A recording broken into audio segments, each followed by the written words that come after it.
Kenapa Allah menguji seorang hamba? Apa tak tahu Allah dia beriman atau tidak? Allah Maha tahu. Lalu kenapa diujinya?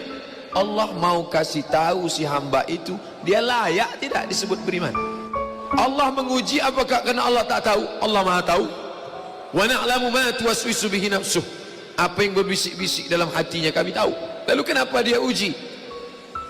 Nampaknya Allah tak tahu saya ini beriman apa tidak, makanya dia uji saya. Allah Maha tahu. Wa huwal alimul khabir. Dia Maha tahu yang tersurat, yang tersirat, yang berbisik, yang terucap. Dia tahu.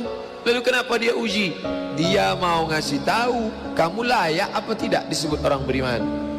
Dia mau ngasih tahu kamu yang tiap hari mengatakan asyhadu an la ilaha illallah wa asyhadu anna muhammadar rasulullah, amantu billah, raditu billahi rabba, wa bil islami dina, wa bi muhammadin nabiyya wa rasula, wa bil qur'ani imama. Layak tak kau ucapkan kalimat itu?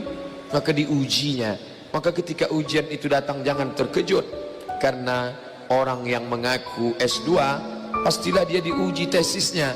Orang yang mengaku doktor pastilah diuji disertasinya. Kalau ada mengaku doktor tapi belum menulis disertasi berarti palsu.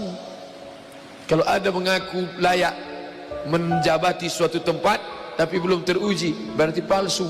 Yang palsu tak layak untuk menerima hadiah. Bapak Ibu yang dimuliakan Allah Subhanahu wa taala, maka ketika ujian itu datang pada hari silih berganti, itulah datang ujian. Walanabluwannakum bisyai'im minal khauf. Kami uji dia dengan takut. Ujian yang pertama khauf, takut. Yang kaya takut miskin, yang senang takut susah, yang sayang pada anak takut anak mati, yang sayang pada ayah takut, yang punya istri takut istrinya meninggal, yang punya suami takut suaminya mendahului dia.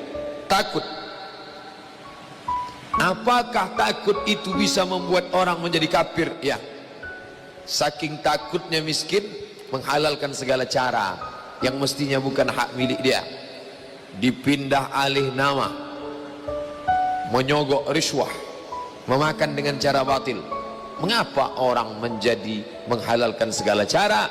Yang pertama karena takut. Betapa rasa takut kalau sudah menguasai orang, dia bisa membuat orang menghalalkan segala cara. Seorang istri terlalu takut kehilangan suami, bisa jadi dia menjadikan cara-cara yang tidak disyariatkan Allah. Dandanannya tidak lagi menurut tuntunan Al-Quran, raut wajahnya tidak lagi memakai pakaian yang dibenarkan syariat Islam. Apa yang membuat orang melakukan perbuatan haram? Takut. Artis ingin eksis di panggung hiburan, maka dia buka yang tidak semestinya dilihat oleh bukan mahramnya. Apa yang membuat orang takut? Takut, takut, takut. Walanabluwannakum bisyai'im minal khauf. Kami uji kalian dengan rasa takut. Wal ju', lapar. Lapar, di mana letak lapar? Perut. Berapa panjang perut? Sejengkal. Gara-gara perut yang sejengkal orang menghalalkan segala cara. Sejengkal perut, sejengkal di atas pusar, sejengkal di bawah pusar. Nafsu perut, nafsu syahwat. Kedua-dua nafsu ini membuat orang menjadi menghalalkan segala cara haram. Mati, sakit, takut mati, takut sakit, takut susah, takut melarat.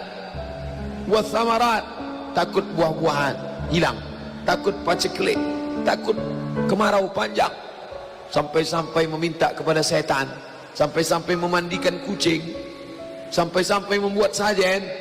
Gara-gara apa itu semua? Takut, takut, takut. Wabasyiris sabirin. Berikanlah kabar gembira kepada orang-orang yang sabar. Siapa itu? Alladzina idza asabathum musibah. Orang-orang yang ketika dia ditimpakan ujian itu, apa kata mereka? Qalu, mereka berkata, inna lillah wa inna ilaihi raji'un. Jangankan harta kami, jangankan anak kami, jangankan suami kami, jangankan rumah kami, jangankan jabatan kami, inna lillah, diri kami ini pun milik Allah, bukan punya kami. Kalau dia yang punya, apa salahnya dia ambil? Maka ketika harta diambil, salah satu yang membuat manusia kehilangan ketika dia merasa memiliki. Ini punya saya, ini milik saya.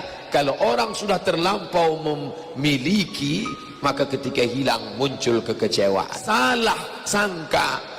Makanya kita ini selalu sering salah sangka. Kita sangka punya kita, padahal bukan punya kita. Lillahi ma fis samawati wa ma fil ardh.